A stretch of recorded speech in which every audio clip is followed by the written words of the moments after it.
దివ్యాంగులకు ఉచిత బైక్లు. Chandrababu good news.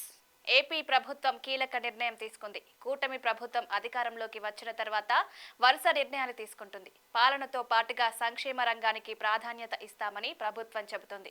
అందులో భాగంగా పెన్షన్ల పెంపు, ఉచిత గ్యాస్ అమలు చేస్తున్న కూటమి సర్కార్ జనవరిలో కొత్త నిర్ణయాల అమలు దిశగా అడుగులు వేస్తోంది. ఇదే క్రమంలో మరో నిర్ణయం తీసుకుంది. దివ్యాంగులకు 100% రాయితీ ద్విచక్ర వాహనాలు అందించాలని నిర్ణయించింది. ఈ మేరకు మార్గదర్శకాలు ఖరారు చేశారు.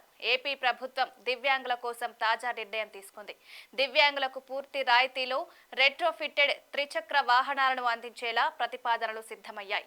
ఈ ప్రతిపాదనకు సీఎం చంద్రబాబు ఆమోదం తెలిపారు. ఆర్థిక శాఖ ఈ మేరకు వర్క్ ఆన్ అకౌంట్ బడ్జెట్ నుంచి నిధులు మంజూరు చేయనుంది.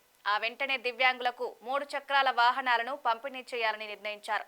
ప్రస్తుత ఆర్థిక సంవత్సరంలోనే నియోజకవర్గంలో 10 మంది చొప్పున 1750 మంది దివ్యాంగులకు ద్విచక్ర వాహనాలను అందించాలని లక్ష్యంగా ఖరారు చేశారు.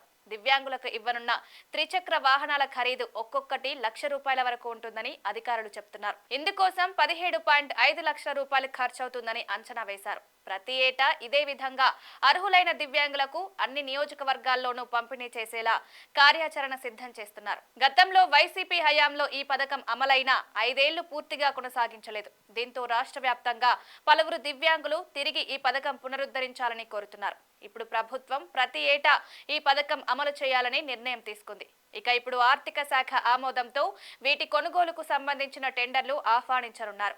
తొలి ఏడాది 1750 మంది ఈ త్రిచక్ర వాహనాలను అందించనున్నారు. అదేవిధంగా ఈ పథకానికి అర్హతలు ఖరారు చేస్తూ మార్గదర్శకాలు విడుదల చేశారు.